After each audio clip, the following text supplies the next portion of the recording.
Good evening. Welcome to the morning meeting, aka Real Estate Today, or not Real Estate, Travel Today. Right before the program started, I'm Mark Halperin, this is Sean and Dan. We were talking about the fact that the Russian delegation is staying at the Ritz in Riyadh, Ritz-Carlton, and I was curious how much a room costs at the Ritz in Riyadh, because I'm thinking if Putin lets the delegation keep its Bonvoy points, it's a gold mine. So Sean went on the Bonvoy app, again, right before we started. The morning meeting brought to you by Expedia. Listen, hopefully. No. How much is a one regular room one night at the Ritz-Carlton in Riyadh? Well, listen, I'm just going to say this. There's several options of Marriott properties in the greater Riyadh area. However, but I only want the Ritz because I want to be close to the Russian delegation. Here's the lead up.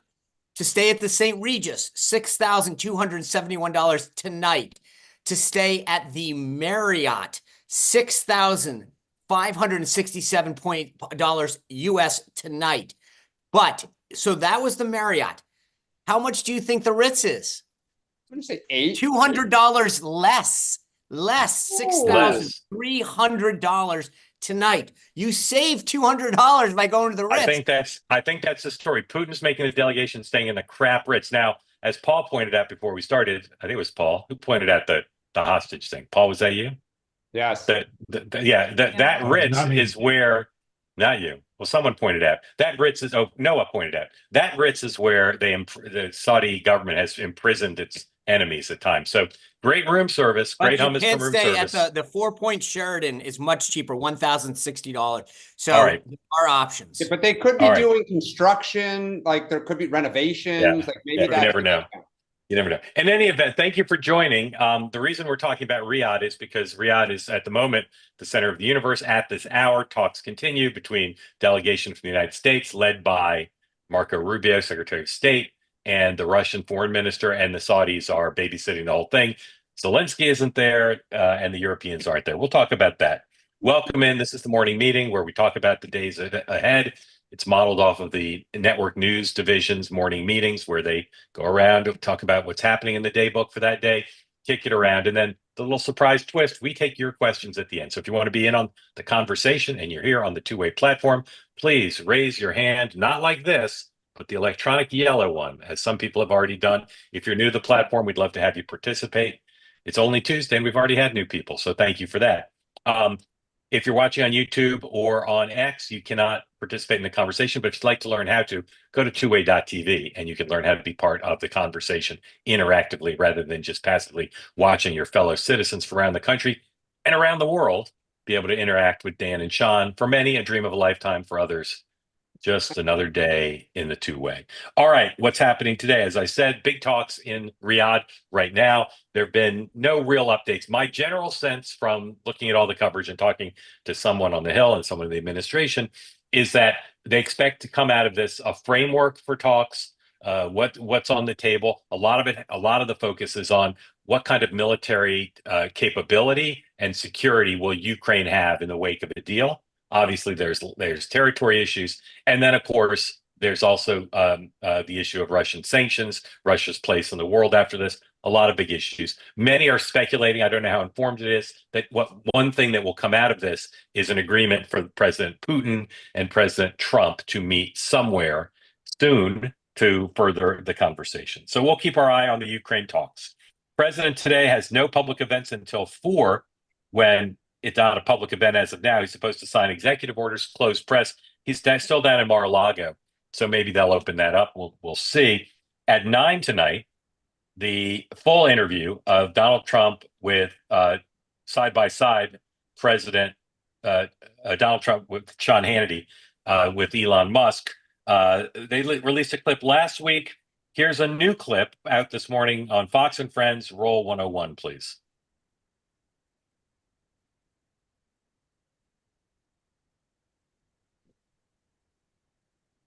Now you're going to rescue astronauts, and now, and again, you do all of this.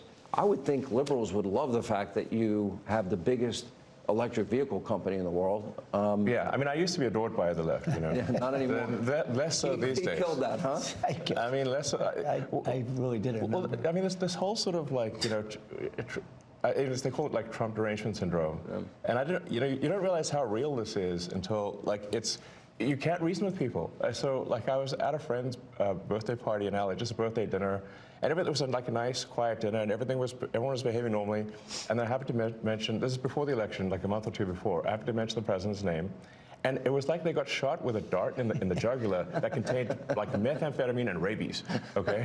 And they're like, wow! And I'm like, what is wrong? Like, guys, like, you can't have like a normal conversation. Good way to think about the origins of Trump derangement syndrome, that it comes from methamphetamine and rabies cocktail. In any event, we'll talk about DOGE in a moment. On Capitol Hill, the House is out. The Senate is working through the Lutnick nomination. He may be confirmed by sundown to be Commerce Secretary, and they're advancing procedurally Kash Patel's nomination to be the head of the FBI. In Gotham City today, maybe at this hour, couldn't pin down a time, the president or the mayor, the governor of New York is meeting with a bunch of prominent Democrats, federal and state of local officials, to decide what to do about the very big problem of Eric Adams, who is less likely to be mayor by November than he is to win re-election. I think I'm comfortable saying that.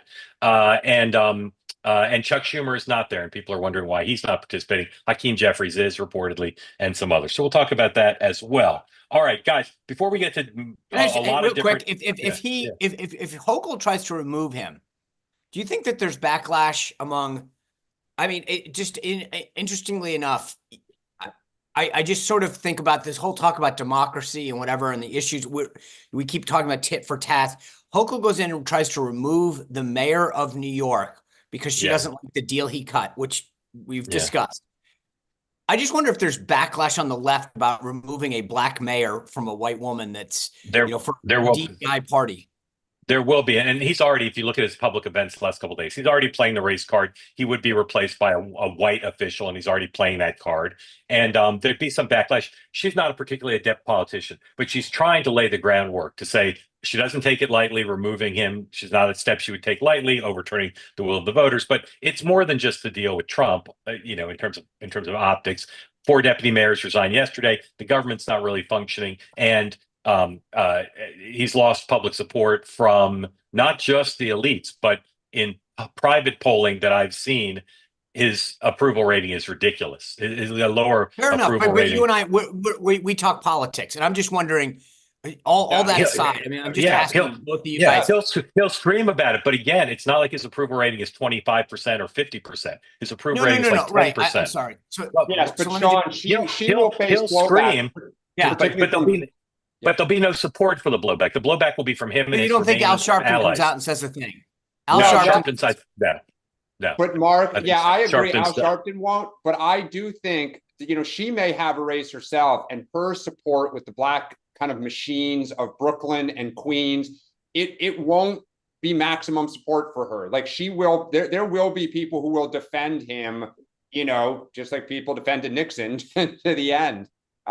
She's just smart enough to know that her position on this could influence whether she's reelected or not, or elected or not. And I think her chances of being governor are not much better than Adams' chances of being mayor at this point. And this decision, you're right, Sean, it will hurt her with some groups. But again, his approval rating is so low that there's a limit to how much backlash there can be. And his ability to gin up support is pretty limited too. He can get 20 people to stand behind him at a rally, but that's about it right now.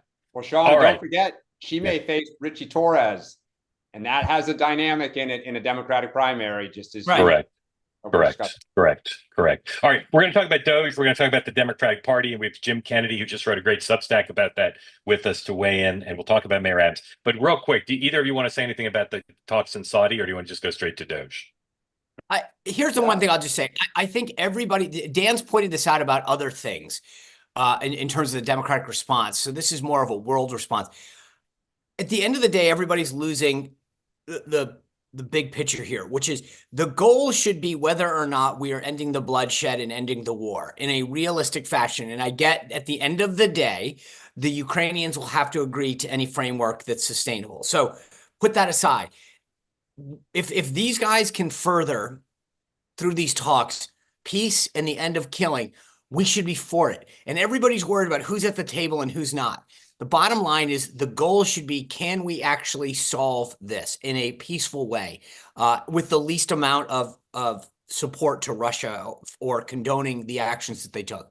And it's so many people are worried about the process and not the end. Yeah, Amen. Dan? Yeah, just kind of three quick things. I mean, one, it does appear the Europeans continue to be a complete mess. They had their emergency meeting, they're bickering, they didn't come to any sort of an agreement. So the idea that they should be at the table, it does kind of cause concern that they can't figure out what they're for and how they'll play a role. The second thing it costs money to get to the table, and they need Yeah. to look. If Well, this it's isn't gonna just cost money about and Ukraine, troops. these guys I mean, haven't paid their NATO. Like, I Yeah, feel part of like this is who's gonna help defend Ukraine and enforce the peace. And it ultimately, I think, is gonna have to be the Europeans, and that is causing consternation. You know, the Poles are like, we have to defend our own border, and you know, the Germans are very nervous about sending troops into parts of Europe. Just two quickly other things. It is unprecedented what we apparently asked of Ukraine to pay us back. I mean, it almost reeks of like the end of World War I, where it was like, listen, Germany, you are going to pay us basically a whole lot of money for a very long time. And this is an ally of ours that we are asking, for just substantial amounts of money in terms of resources back. Not usually how you treat your friends in a negotiation. We put a lot on the line for them, so certainly something coming back our way, but what we asked for was historic. And the second is this report that supposedly we are not just negotiating with the Russians on Ukraine, but we are also negotiating for things that we would like from Russians, like access to their oil markets. And if that is true, and it was in the Wall Street Journal, no, wide-eyed liberals, that is concerning. I mean, that is basically like, we're negotiating for someone, they're not at the table, and oh, by the way, guys, what else can you do for us? Which would lead to the idea of, might we trade Ukraine away for our own interests? That's tough. Right. There's lots of Doge stuff to talk about. And as we've said before, every day this program could just be an hour on Doge. Two things I want to hit at least, and then if there's other stuff, you guys will bring it up too. One is last night in a filing, the Justice Department on behalf of the White House said Elon Musk is not the head of Doge. He's barely got anything to do with Doge. He's an advisor to the president. You don't even know the guy. Don't even know the guy. Doesn't know how to spell it. Sean, decode this. Why is the Justice Department making this argument? Well, I think part of it is just they want to establish clear lines of authority, who has the ability to do what. As you send some of these folks in and give them the pushback is people don't have the authority, and there's certain lines of delineation that you want to prove to say this person works for this agency or it reports to this person who does, right? At the end of the day, the president of the United States is head of the executive branch. If somebody has the appropriate security clearances and whatever, then they have the authorization. That's what's needed. I mean, I find that the Dem pushback on this ridiculous. The president decides who has the authority, not he's the head of the executive branch. And so part of this, but what I found fascinating about the filing is the precedent that they cited. And again, this keeps coming up over and over again. You know who was a special government employee? Anita Dunn. Over and over and over again, who ran a big firm. I get it. It's not Elon size. I'm not trying to make that equivalency. But what I'm saying is they came into government. There are certain rules about what they call an SGE, a special government employee. It allows you to work a certain amount of days without a certain amount of disclosure, which is what, I had to file a public disclosure form stating everything that I owned, all the people I owed money to. And you have certain ways around that as a special government employee, but you're only entitled to certain things. And that's part of the filing. But again, this goes back to the thing. Biden brought Anita Dunn in, who had massive conflicts. Granted, again, I'm not making the equivalency, but they started the ball down and then kept refiling how they filed her to get around the disclosure reports because she still had clients. She has a familial conflict as well. And so the Biden administration did all this, and the Trump administration said, aha, here's our loophole. We'll just do it. And all these Democrats go, this is ridiculous. And I get it. It's an exponential blowing it up. But the bottom line is They did it. They exposed the hole. No one said a thing in the press or any leftist worried about Anita Dunn's conflicts of interest or their lack of disclosure. And suddenly Elon does it, much bigger, much more grand. And now they go, oh, this is ridiculous. He's not elected. Well, where was your concern when you guys started this and gave us the roadmap to do it? Sorry, Charlie. Okay. Okay. So my friend Gordon, I never look at the chat, but my friend Gordon put in the I chat was just gonna answer about Anita. Okay. So Sean, I think, was extremely fair there. Okay. Elon's a lot richer than Anita, although Anita's pretty rich. A lot richer. But the concept is the same. The dynamic is the same. She was affiliated with a Washington firm that represented tons of clients with business before the government. And as Sean said, the media did not give, as Bill Clinton would say, a rip about their juggling of her title, so she could continue to make advice at the highest levels of the government in the White House. She could continue to do that with no press blowback, no scrutiny. Republicans didn't even try because they knew the press would not care, because Anita's very popular with the media. And now that Elon's doing it, it's like the biggest scandal of all time. Both should have been scrutinized. Okay. Musk should be scrutinized for all this. The answer for people in my business is not, well, Anita wasn't scrutinized, so Musk shouldn't have been. Anita should have been scrutinized. Dan. Yeah, I was going to say, so just Anita Dunn was the communications director and kind of senior advisor to Biden, like not an insignificant person. And their firm is one of the largest public affairs, corporate affairs firms in the country. They still are today. She still is a part of the firm today. So yes, a precedent that, once again, as Sean points out, was set years ago.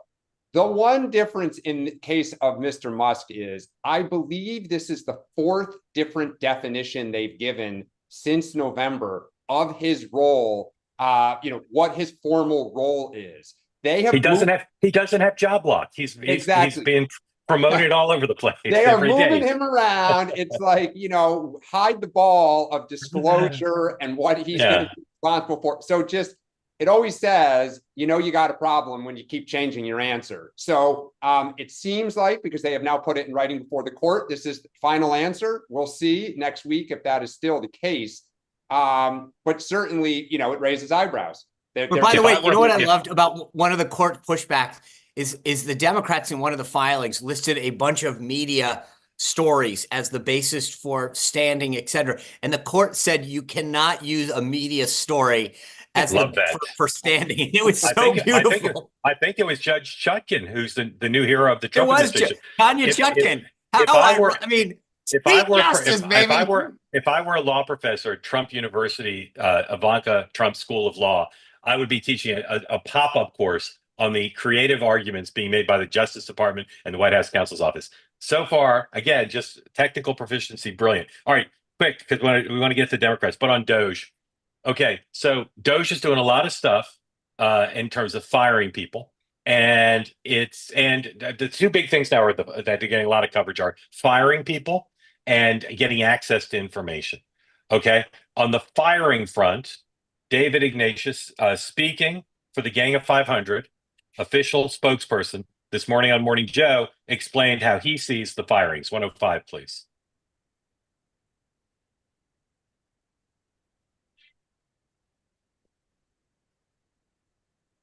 What we're seeing across the government, it looks so new, but it's really the reimposition of what in the 19th century was called the spoils system, which means it's winner take all. If the president wins, he can fire everybody and put it in his own political loyalists, and there are no protections. And then we had reform. We had Teddy Roosevelt. That was his great issue, was we need clean government and we need a professional civil service. That's how we got his start. But you're seeing that idea wiped out as we return to a Trump-Musk spoil system with enormous cost for each of these agencies. The most undercovered things that Donald Trump has accomplished politically for his party, his adopted party, is playing defense on Social Security, not taking it out of the Democratic arsenal completely, but taking it out more than any Republican presidential candidate has ever done by basically saying two parts. I'm not going to be the sucker who cut Social Security, so I'm just going to say that. And I'm going to say it so emphatically that the Democrats can't accuse me of that. And yet now, by sending DOGE into Social Security, they are running the risk of giving Democrats their first big opening to say, Trump's going to take away your Social Security. Total demagoguery, probably, but they're doing it. Here's Stephen Miller, who loves to be seen as like a master communicator. Stephen Miller of the White House, Domestic Policy Advisor, 102, giving his personal assurance that Social Security record scrutiny is not about taking benefits away, but about stopping the Romanians from fraudulently obtaining benefits. 102, please. What are the plans to do? What are the plans to do so if those records are obtained? Well, as we know, there's a massive amount of fraud in this country. You have, for example, foreign fraud rings. These are foreign nationals who come into the United States. They use fake Social Security numbers. They use fake identities to steal billions in taxpayer benefits. There's no way to know until DOGE gains full access exactly how much money we're talking about. But over a 10-year normal budget window, you could be talking about saving over $1 trillion by clamping down on massive fraud in our tax and entitlement systems, including, again, those carried out by organized fraud and theft rings. A very important point in all this is to understand that DOGE are subordinate staffers of the federal government. They are political appointees, just like me, just like everyone else in the White House, that serve and answer to the president. So we're not talking about an outside private entity. We're talking about the existing federal staff of the federal government performing their statutory and constitutional duty. All right. So, Dan, on these two issues of firings and of access to Social Security records, as well as IRS records, are Republicans finally walking into self-made traps where public opinion will turn against DOGE? Well, we'll see. On the firing, look, it is true. I mean, this is what Trump is moving towards, which is a kind of, rewarding your allies with patronage is what they used to call it. And maybe that is the correct answer. I mean, we've tried the kind of professional bureaucracy for close to 100 years now. The public is frustrated and wants change. We're going to see what this new government, kind of what comes of DOGE and what comes of all these firings, and the public will render a judgment. It could be that they'll want to go back to, something closer to what Teddy Roosevelt, and here in New York, it was Tammany Hall and all the corruption that New York had, years ago that they've tried to change.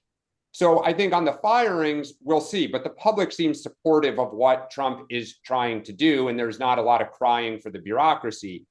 I think when it comes to Social Security, healthcare, I've written about this a few times on Substack recently. USAID was the easy part. Now you're going to entitlements, things that people rely on for their everyday life. And I think Stephen Miller is right. Social Security and tax filings are full of fraud.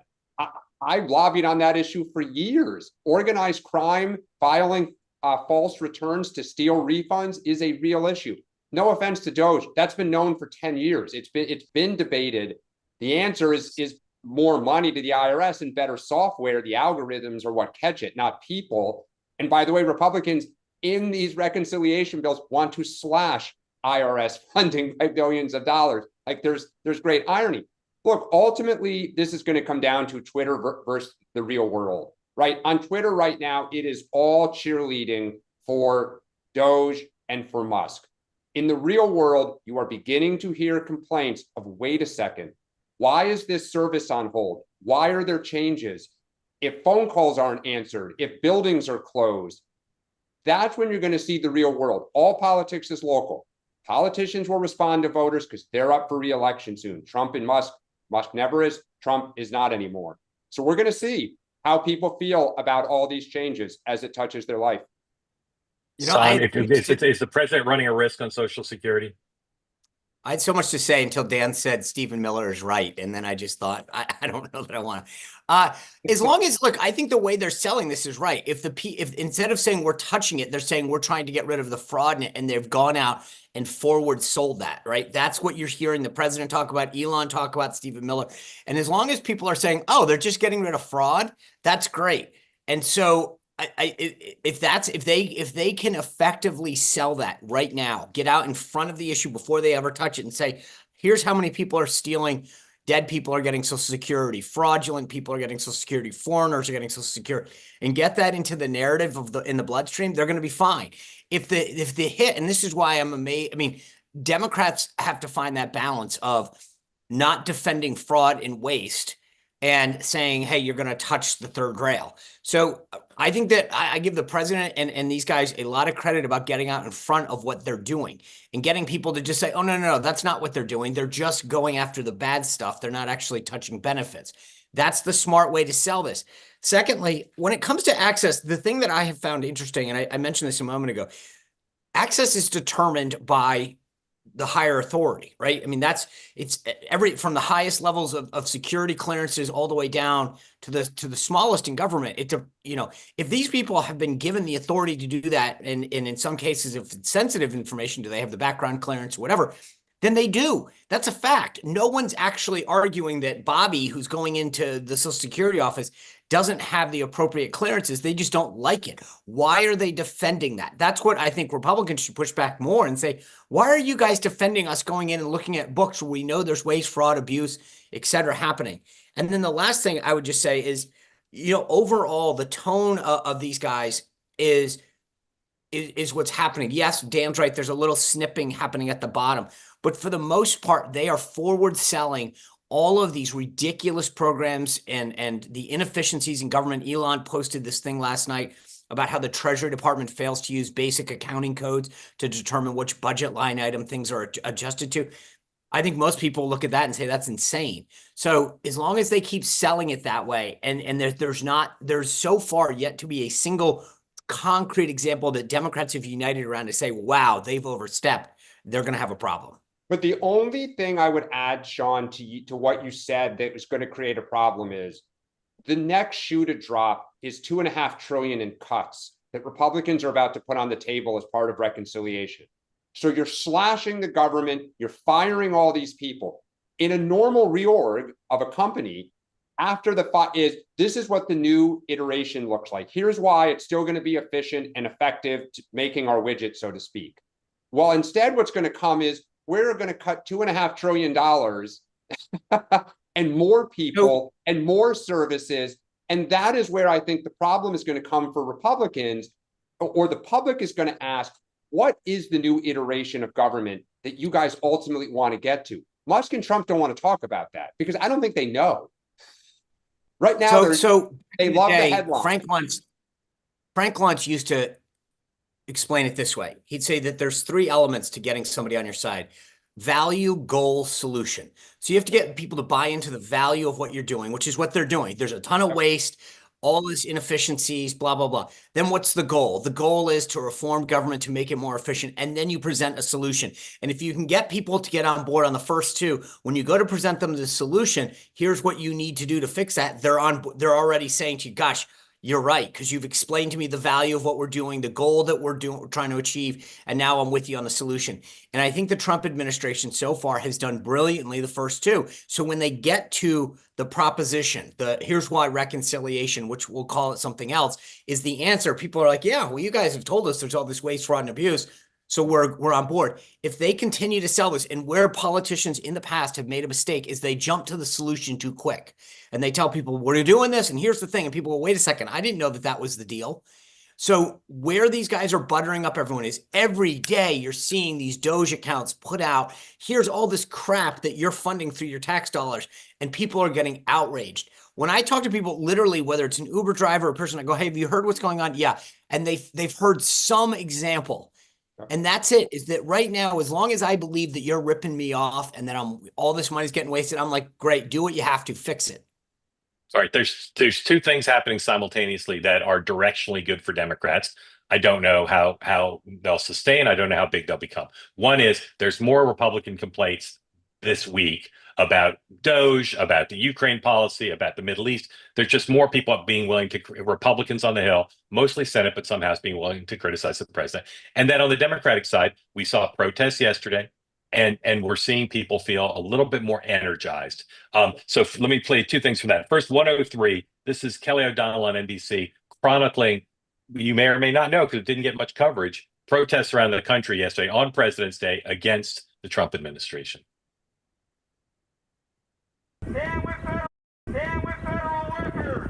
protests across the country, turning this President's Day holiday into a day of action. From the winter chill of Albany to sunshine in Orlando. We win! The West Coast to the nation's capital. But the people are going to feel it eventually. So this is hundreds, in some cases close to thousands, not tens of thousands or hundreds of thousands, but it's activity and action. This is James Carville on MSNBC last night. This is going to be 104, saying, let the grassroots flourish, and the Democratic politicians who've not proven themselves particularly good in this moment, let them stay out of the way. 104, please. We're seeing signs and protesters saying, James, this is not even what people voted for. Even if they are anti-Trump voters, they're calling out a lot of things that they say exceed the president's authority or are dangerous or are gutting of the federal government. What's happening here? What do you see? What I see is something organic coming up from around the country. I don't think that there was a lot of organization. If you remember in 2017, you had like 1 million women on the mall. This is happening all around the country. So the question is, how should Democratic politicians respond to this? And what I think they should do is what we call in rural America, play possum. Just let it go. Don't get in the way of it. Or as we like to say, don't just stand there, do nothing. All right, so let's bring in Jim Kennedy, longtime Democratic strategist, who, amongst other things, worked with Joe Lieberman. What happened to Jim Kennedy? He was right there. Yeah, he was on. That is, hold on. He got doged. No, he's here. I don't know. He's turned off his camera. Jim, are you there? Jim Kennedy, can you turn on your camera? I don't know what happened. He had his hand up, camera on. There he is. All right, Jim Kennedy, unmute. Welcome in. As I said, you worked with Joe Lieberman. Other Democrats worked in the Clinton White House. And you wrote in your Substack recently, a Substack I recommend to all, about what you think the Democrats should do in this moment. Can you explain your point of view, sir, and welcome in. Thank you for joining. Sure. Can you hear me okay? Yes, sir. Yeah, I agree in part with James Carville. I think Democrats really the leaders need to take a sabbatical and take several months to really analyze their message and figure out their messengers. I disagree somewhat with the grassroots issue because I think the protests so far have been against the 3 Ds, DOGE, DEI, and deportations, and all three so far enjoy public support. So I think they're sort of on the wrong side of that electoral history, although Dan may be right. Over time, there may be sort of a coalescing of concern around some of those cuts. But I looked at history. If you look back to 1988 to 1991, after the Democrats got beat for the third time in a row, they really sort of looked inward and made changes and came up with the DLC, and my old bosses, Bill Clinton and Joe Lieberman, were part of that. And they didn't waste time bashing George Bush. They really crafted a positive message. And I went back and looked at Bill Clinton's speech in Cleveland to the DLC in May of 1991, when George Bush was very popular. If you look at that speech, he didn't mention Bush by name once. And then later in the year, in October, he announced his campaign for president. He only mentioned him twice, and once was to say, let's not engage in Bush bashing. It's not productive. Instead, he laid out a theme for his campaign, which he stuck to, and he laid out specific ideas, which were very positive in tone. And he also made clear that he was not your typical Democrat. He talked about welfare reform. He talked about police on the streets. He talked about abortion being rare. He talked about choice in education. So I think those kinds of messages need to be developed, and that takes time. I think they shouldn't waste time bashing Trump. I think that's kind of a useless thing. Dan, question for Jim. I mean, amen. He's absolutely right.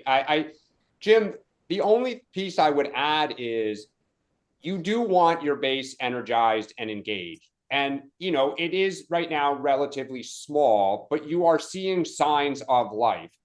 So I would think, you know, how would you recommend the party try to harness this while, as you say, figuring out what it's for going into the midterms in 2028?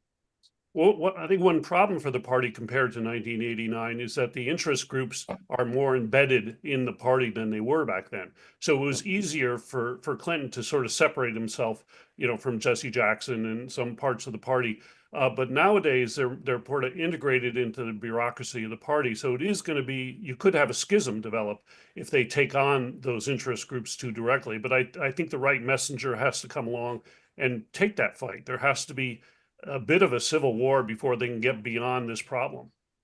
The Well, only thing I the only do is you have social media. I mean, now they have a megaphone. They can almost drag you places, just like the Trump base sometimes drags him places. And so that's a additional dynamic. Yeah. The only quibble I'd make is I think the CIO was pretty integrated into the party back in Bill Clinton's day. Yeah. Maybe there are more groups now, but I think they were more integrated back then, and they were a pretty big force. And Bill Clinton took them on with Right to Work, took them on with Yeah, that's NAFTA. right. Yeah, he was Sean. very pro-business. Yeah, Sean. I just wonder, it seems to me as though the party for the last 10 years has focused more of its efforts on being anti-Trump than pro-something. And so if you have a candidate, I just feel like, at least what I'm hearing you say, is somebody needs to come along and formulate their own, like, here's where I think, as opposed to just being like, I'm the best person to take on Trump, here's my vision of how to move America forward. Is that an accurate?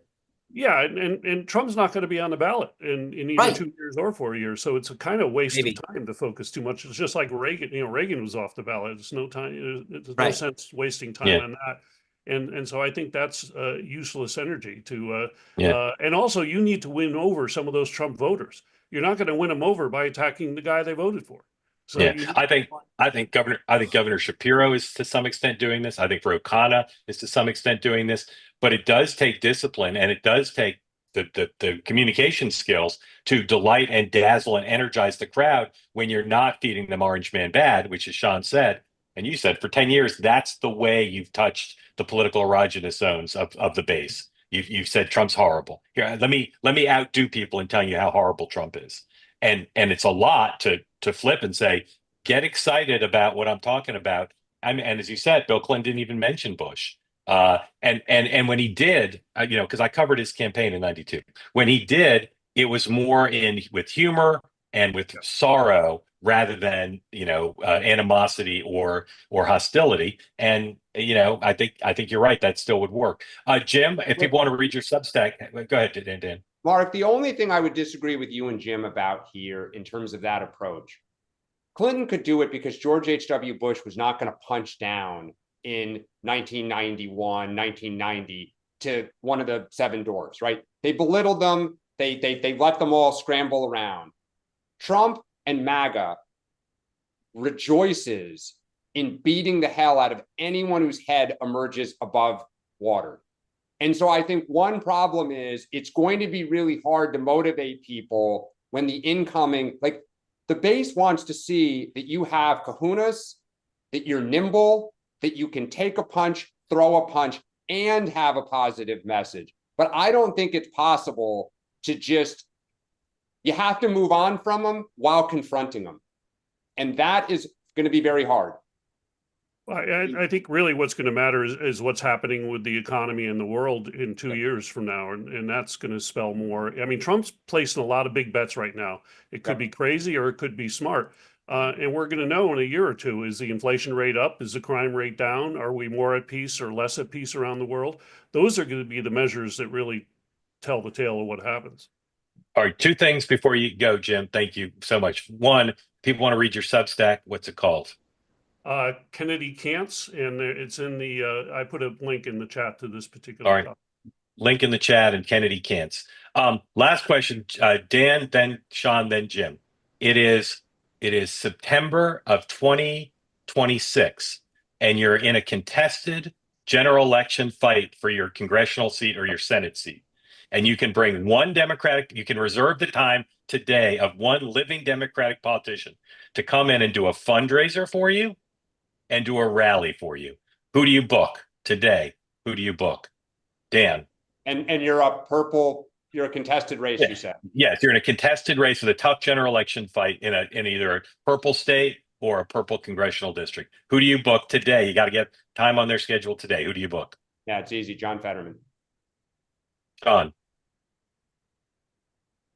Barack Obama. Oh. You're supposed to help the Democrats, Sean, not hurt the Democrats. Jim. I would say Fetterman too. He's sort of he's the it guy right now. Yep, today. The irony that only Sean got the answer correct. It's still Barack Obama. Jim, thank you. Come back regularly. If you guys need any more help for the Democratic Party, give me a call. It's Barack Obama. You got to raise the money. Jim, please come back regularly. We love having you on. You think he's still really popular on the fundraising tour after this summer? Yeah. I'm not saying it'll be true in 2 years, but if I got to reserve his time now, I'm booking Barack Obama. Okay. Maybe That's my thing. Fetterman may be popular Michelle. today. Is he popular? Yeah, it's too big a risk. All right, Eric, welcome in. Thank you for joining. Tell folks who don't have to unmute. Tell folks who don't know where you are, what all those messy papers are behind you, and what's on your mind. But first, you got to unmute. Oh, it's me. Okay. Yes, thanks. sir. Let's see what's on my mind. No, first tell us where you are and what all those papers are. I'm in Newton, Massachusetts. All those papers are financial stuff. I'm an investment manager. Awesome. Although I didn't that long ago graduate from law school at the age of 55. Congratulations. As Rick Perry would say, muzzle tough. Thanks a lot. I had a couple of issues.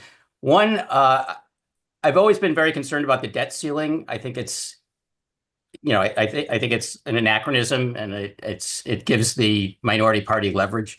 And I know back in 2011 they had this idea of minting a platinum coin for $1 trillion. I guess this was back when $1 trillion was a lot of money.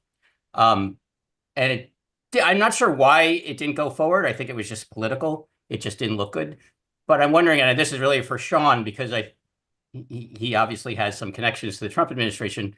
I was wondering if the IRS could allow people to prepay their taxes for 2026, 2027, 2028 at a discount, which is really economically equivalent to issuing debt, but it would get around the debt ceiling and give the Republicans a way of pushing back on the Democrats' use of the debt ceiling as leverage in negotiations. So the idea is the IRS allows corporations and even individuals to prepay their taxes at a discount. And if you can make those as tax credits, so you could represent them as tax credits that are negotiable, then it would actually be economically equivalent to issuing treasury bills. Eric, has any government ever done this, to your knowledge? I don't know of any. No. Okay. Sean, what do you think? I think it's an interesting idea. One, I don't know about the legality of it. I don't think the IRS has the authority to do that without some kind of congressional mandate to do it or legal authority to do it. Secondly, my fear government-wise is that the second you give the government any additional money, they'll spend it and then figure out how to they don't know how to, the track record doesn't speak well for itself. When you look at entitlement. But the spending is already, the spending is authorized by Congress already. The debt ceiling is just correct, but all you're doing is snowballing the problem. Is that now 2 years from now you're going to need more money to pay for the spend. I get it. And I'm probably just not financially. I'm sure there's somebody who can sit down and do the equivalency of how many. What makes the most sense. Do we pay the current debt now so we don't have to pay the interest on it? I don't know. That's probably not. I'm probably not the best person to ask about that. But I also do question the legality of it. And part of the reason that I love what DOGE is doing is because too often Washington figures out how to spend the money in more creative ways than eliminate the spending in permanent ways. So I get what you're doing, and I think it's noble. I feel like I would rather spend more time trying to figure out how to get rid of and end government spending and growth than figure out how to assuage the spending problem. Dan. Okay. Yeah, I think it would be a challenge because, look, let's say company X made $1 million this year.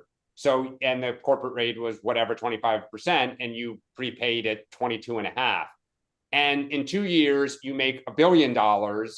Now, so you would be paying, wouldn't they still owe tax because 2 years later? Yeah, you just got to pay the difference, but you're paying at least what you paid. Right, yeah. Right. But that's where, just like a lot of schools won't let you prepay tuition for years in advance, apartment buildings won't let you prepay for years. There are too many variables as the world changes. It's just like paying your quarterly taxes. If you end up owing more, you pay more. If you end up owing less, you get a refund. But that's because the system has allowed for 1 year's worth of, okay, this is going to be the rules for the year. No, I'm just saying the IRS would have issues because they can't foresee what's out there. So they would you would be responsible for coming back, filing another return, and disclosing all the variables that have changed to allow for your, I mean, I just think, again, IRS would need more money. They'd need new somebody would have to write the software. Like, it just creates another layer of burden on the IRS. Eric, I love your idea so much. I'm going to send in 3 years worth of payments in April. Oh, you have to get a discount. Yeah. One more question. I'll factor that in. What question, sir? One more question. Did you say you had a second question? Just to give an idea on the DOGE. I mean, I think there's 3 categories of waste. There's one where you're essentially paying people to do nothing, or just giving people money for nothing, and that's just like dropping money out of helicopters, and it's bad for inflation, but it doesn't actually waste resources. The second is paying people to do nothing, which is a waste because they could be doing something productive. And the third thing, which is the worst thing, and I think this was USAID, was that paying people to actually hamper the productivity of other people. And that's wasting resources to destroy even more resources. And I think that's what DOGE really should be focusing on, because I think the government does quite a lot of that. Eric, thank you. That's good. Thank you. Really appreciate it. Thank you for coming in. Please come back regularly. Hector, welcome in. Tell folks who don't know where you are, what's on your mind after you unmute, please. Wow. There you go. Thank you for taking my turn here. I really appreciate it. Yes, sir. A little nervous. Forgive me. Relax. Sean and I are very nice. Dan is a little bit of a jerk, but we'll protect you. So dive right in. Just take your time. I love Dan's style, man. That guy can dress.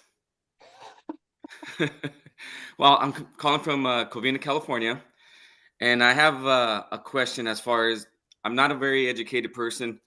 I'm pretty much educated by the hard knocks of life, pretty much, is what I like to tell my kids. It's the very best school there is, sir. I have a thing about learning in the past 4 years. Ever since COVID, or 5 years, ever since COVID, had a lot of time learning about politics, trying to learn about politics, not very educated in it. But all this money that DOGE is finding, why didn't our government not utilize that money for Social Security, Medicaid, Medicare? I mean, I understand there's worldly things that need to be taken care of and everything, but I just kind of feel like, shouldn't it be staying at home and kind of helping people? Yeah, brilliant question, Hector. Brilliant. There's lots of ways to answer it. Dan, take the first crack at it. But you're right on point, and I'll say again what I say almost every day. You're speaking for tens of millions of people with that question. Dan. Absolutely, Hector. It's so obvious that nobody did it.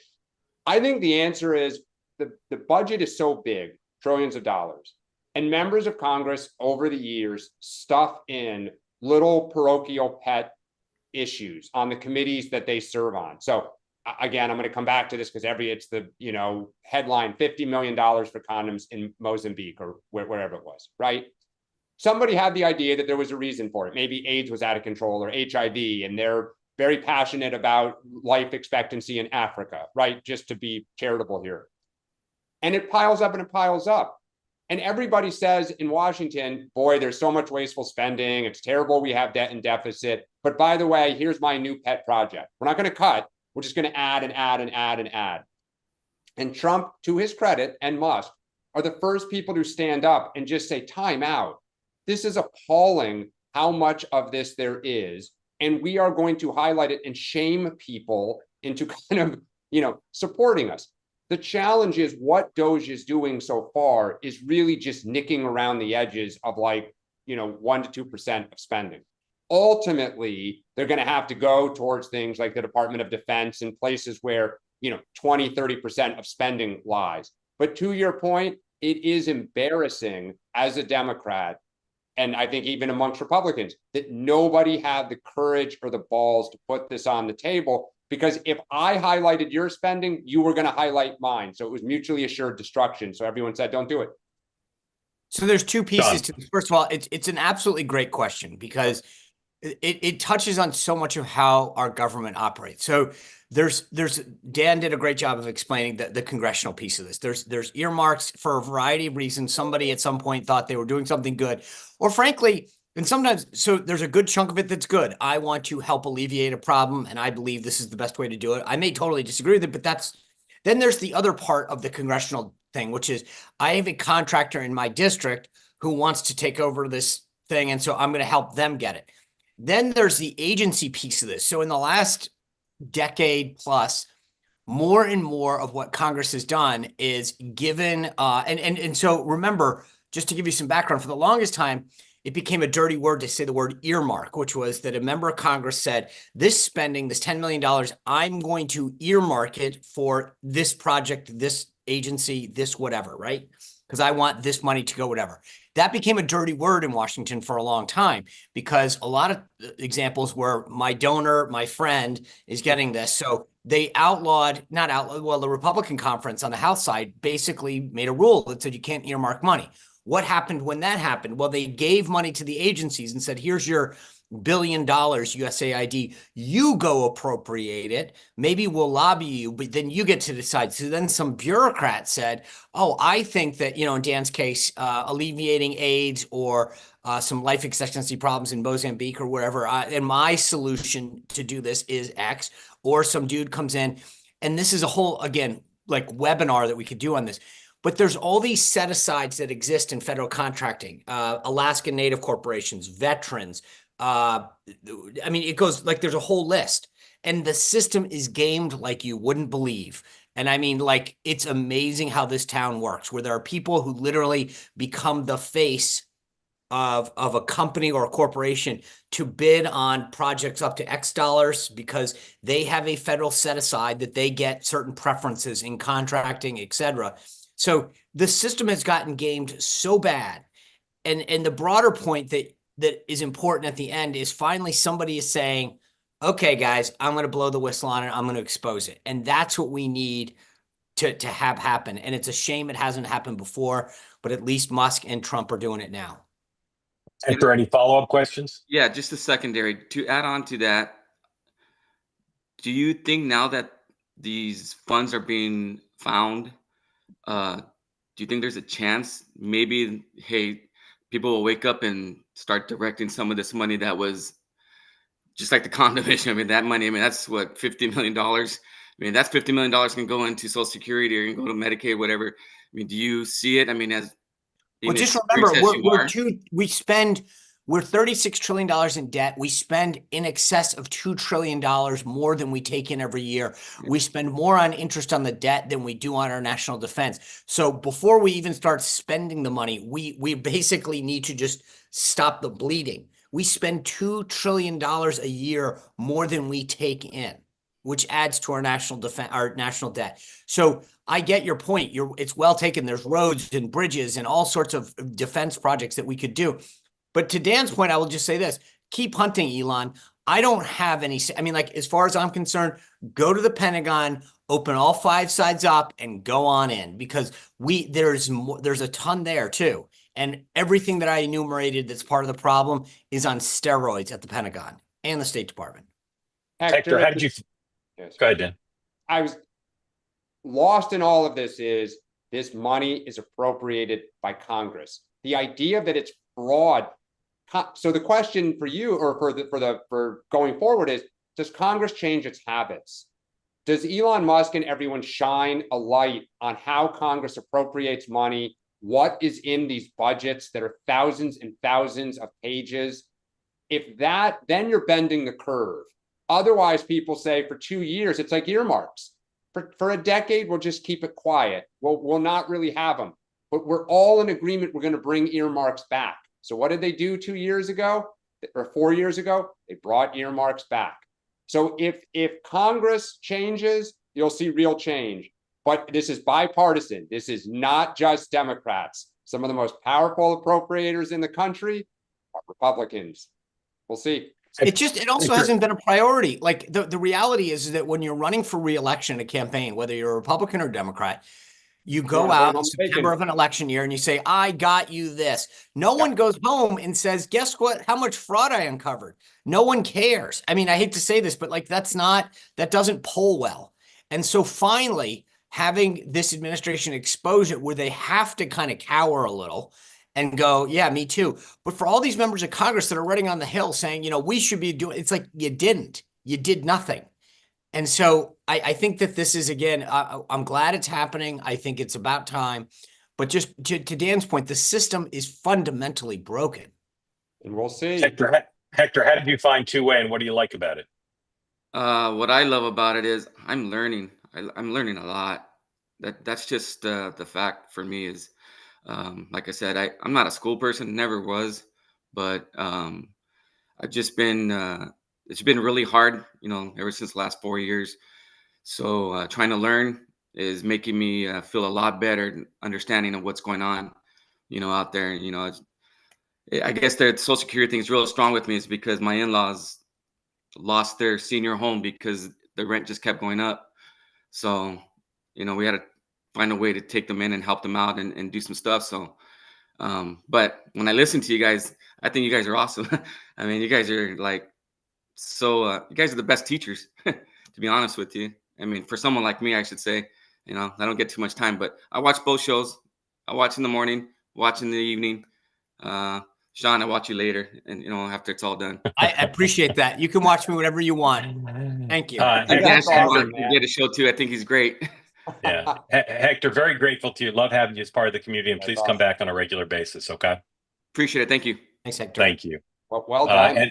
And of course, Hector, starting tomorrow night, there's a new show for you to watch. Meghan McCain, our new colleague at Two Way, 5 p.m. Eastern Time. Meghan McCain's Happy Hour will debut. And so that'll be added to the menu. If you want to be part of the conversation for people like Hector who have figured out how to get directly on the Two Way platform to be able to ask live interactive questions, go to twoway.tv/Meghan, and you can sign up to receive notification of the link to come right on. And of course, it'll stream live on X and on YouTube like this program does and our other programs. Mark, yes, to Hector's point, I don't mean to toot our own horn. But one of the things that I do think, aside from the format that's unique about this, is that we've all been in the game. And one of the things that frustrates the heck out of me when I watch cable is seeing people called a Republican strategist that have never strategized on anything Republican, been on a campaign, worked on the Hill, worked in government. And obviously, pundits are great. I love hearing other people's opinions. But I think for the beauty of this platform and the people who come on, and I think Hector was a perfect example of this, is that understanding our government, how it works from the inside out, there is a value to that. It's one thing to shout at the rooftops, which a lot of people on the right and the left do, but understanding how to affect change is important, because if you are upset or you like something for that matter, being able to know who to channel that to or how to make change matters. And I think what we do every morning is something so unique and different that nobody else offers, with 5-minute little cable segments where they're yelling at each other. Chris Taylor, Ken Schultz, why aren't you nodding vociferously at what Sean is saying? Yeah, there you go. Okay, thank you. We did a special episode that was a job fair. What you just said, Sean, makes me think we're going to do an episode, maybe here, maybe it'll be a special called "No Question Too Stupid" or something like that. In other words, we want to be able people to feel free to ask anything they want, even some basics about government. You do have Google. But as Sean suggested, Sean and Dan are an extraordinary resource and a unique resource in terms of making themselves available to answer questions. So let's think about doing that at some point soon, because I think probably there are people who don't ask questions because they're too basic, or maybe they think everybody else on here knows. And I know there are tons of questions. In fact, there are questions I would ask you guys that I don't know the answer to. But I'm a little embarrassed. But on that episode, I feel free. All right. Lots of hands up. I apologize for not getting to more people, but those were great questions. I'll be on at 6 o'clock tonight, and for 2-way tonight, come back for that. Then tomorrow, Sean, Dan, and I will be back at 9 a.m. And then tomorrow night, again, I told you just now, Megan's show debut. Super excited about it. You're going to want to make that program live or on demand part of your day as well. And Megan will have lots of great guests, lots of great discussion, and as always on 2-way, questions from the community. Then at 6 o'clock tomorrow night, I'm doing a special live focus group with our partners at Look, young people, 18 to 30, with strong opinions about Elon Musk, how they thought about him before DOGE, how they think about it now. Really interesting group of folks. We've talked to them in advance to kind of get a general sense of their point of view. Some are pro-Trump, some did not vote for Trump. So join tomorrow night, 6 o'clock Eastern time for that. Those are all your coming attractions. Any word, Paul, out of Riyadh, except for hotel prices before we go? Or Noah, anybody got any Riyadh news? No new news other than check No new Travelocity news. for details All for right. hotels. Yeah. So tonight, I wrote, by the way, I know we got a lot of questions. Well, Dan and I talked about this yesterday. We asked about this last week. I wrote an entire column today at SeanSpicer.com that'll go out later. Everyone can get it's free about the background on this AP banning, quote unquote, from the White House. So if you want to understand, I kind of just give the White House perspective. I mean, obviously, I explained the AP side of this as well, but if you want to know why I think the White House is doing what they're doing and some insight into the AP, I sort of wrote about it all today. It's free, so go take a look. all right, I'm going to repost it on my site, but I'm going to charge for it. Thank you all for watching. Thank you all for watching. Update at 6 o'clock tonight on Riyadh, on Mayor Adams and what's going on there. I predict there'll be some movement on that. And then, of course, President Trump's executive order signing at 4, which I suspect will produce some news as well. So all of that and much, much, much, much more, 6 p.m. tonight, and the three of us will see you at 9 a.m. Thanks to Mr. Kennedy and the others and Eric and others who asked questions, and Hector. We'll see you tomorrow, 9 a.m. Eastern time. I'll see you tonight at 6. Have a great day.